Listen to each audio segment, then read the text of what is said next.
Good morning and good afternoon po sa inyong lahat. Ayan, for today's video mga ka-landscape, ayan po yung kukunin natin na halaman na paugatin natin. Ayan na po mga ka-landscape, nangunguha na po tayo. Bali, ano lang po yan, mas maganda po yung mga ka-landscape na kunin nyo yung medyo sariwa pa na talbos, kasi yun lang po, kasi mas mabilis magkaugat. Ayan, bali, ano lang po yan mga ka-landscape, talbos lang na kinukuha natin ng halaman. Yan po yung halaman na Eugenia mga ka-landscape. Yan po yung paugat natin ngayon. Bali, nangunguha muna tayo. Ayan, sige po mga ka-landscape, kuha muna tayo ng mga paugatin natin ng mga halaman. Ito na po mga ka-landscape. Bali, magbabawas na po tayo ng dahon. Kailangan po mga ka-landscape, magbawas po tayo ng dahon, kasi ito po mga ka-landscape, yung dahon na ito pag naglagas po, nagiging lason din po sa pinapaugat natin sa halaman. Kaya kailangan natin magbawas, saka hindi gaano masigip sa paglalagyan natin na buti. Kaya binabawasan po natin ng dahon. Ganito lang po mga ka-landscape yung diskarte niyan kung paano magpaugat ng halaman na Eugenia, paano magpropagate. Ayan, ito mga ka-landscape, itong halaman na to napakahirap po talagang pabuhayin o paugatin.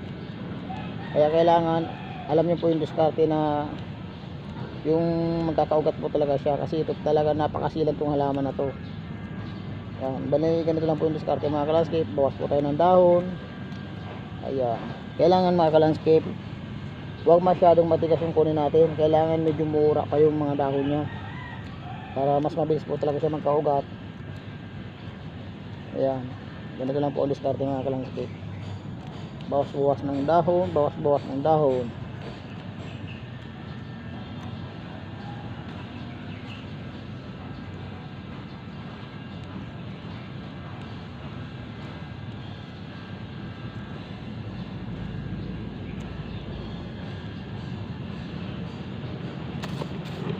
Mga ka-landscape, tapos na po tayo magbawas ng dahon. Ngayon itutusok na po natin sa floral foam. Ayan, at saka ilalagay na rin po natin dito sa loob. Ayan, ganito lang po yung proseso niyan mga ka-landscape, kung paano magpaugat ng Eugenia na halaman.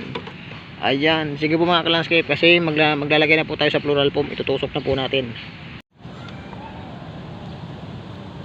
Ito na po mga ka-landscape, tusok na po natin sa floral foam, kasi dito natin po siya pauugatin. Ayan,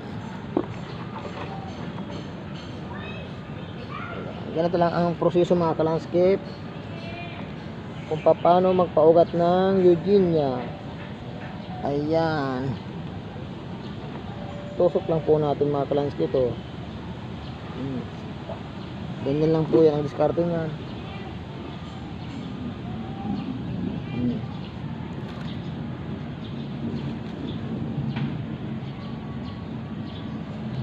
After na ito mga ka-landscape, pagkatapos ko may lagay sa loob ng bote, papakita ko po sa inyo yung may ugat na ganito rin po yung proseso.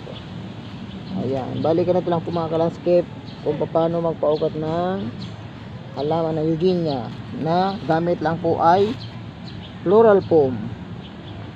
Ayan, dito po natin siya pauugatin sa floral foam. Ayan, ganito lang po mga ka-landscape. Yan na po mga ka-landscape, bali ilalagay na po natin sa bote. Bali tapos na po tayo magtusok ng halaman sa floral foam. Ngayon ipapasok na po natin dito. Ayan,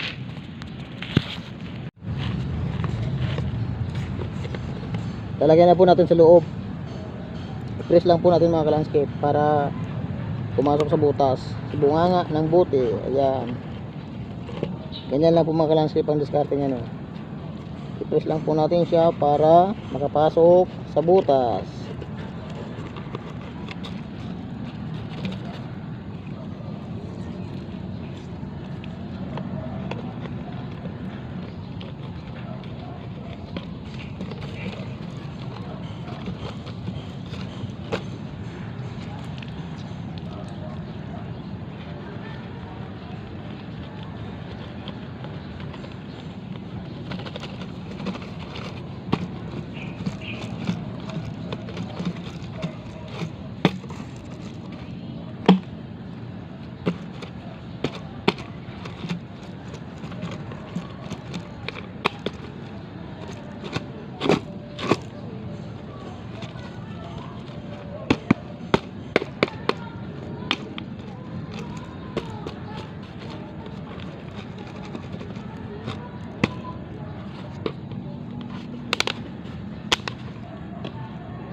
Yan na po mga ka-landscape. Nailagay na po natin lahat sa bote. Ngayon, lalagyan uli natin ng buhangin. Ayan, bali lalagyan natin sila sa loob ng buhangin para mas maganda po kasi pag pinapawisan itong bote na to, mapunta po siya sa buhangin para mas matagal matuyo. Kaya lalagyan po natin ng buhangin. Mas maganda po mga ka-landscape pag mag-propagate ng Eugenia, mag-ICU po kayo. Bukod sa plural po, lagyan nyo pa rin po ng buhangin para mas maganda po, para mas matagal po siya matuyo. Kasi ito naman po kasing bote na to, tuloy-tuloy po ang pawis niyan, kaya wala pong problema. Mas maganda pa rin po talaga na lalagyan natin ng buhangin para matagal siya matuyo. Kaya sige po mga ka-landscape, kasi maglalagay muna tayo ng buhangin. After po niyan, pag nakalagay na po tayo ng buhangin, papakita ko na po sa inyo yung may ugat na ganito rin po yung proseso niyan. Ayan, sige po mga ka-landscape, maglagay muna tayo ng buhangin.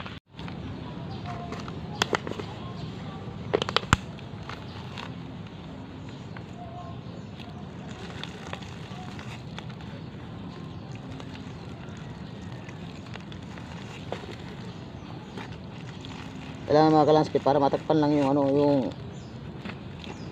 yung plural form ng buhangin. Huwag masyadong puno. Kailangan yung matakpan lang po siya.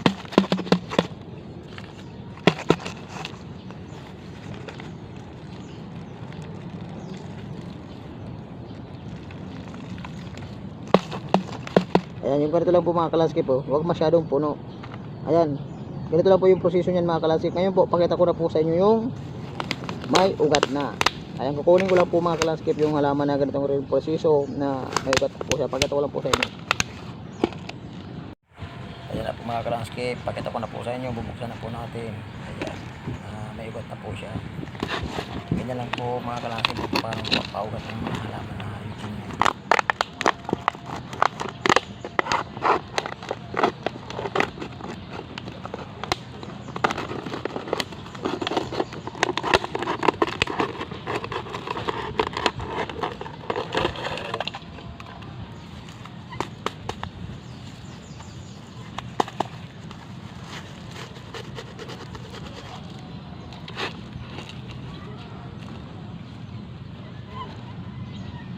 Ayan na po siya mga ka-landscape po. May ugat na po siya. Ayan, nakita niyo po. Ganito lang po yung proseso niyan mga ka-landscape. Paras lang po yung unang ginawa ko. Ganito rin po yung proseso niyan. Ayan po.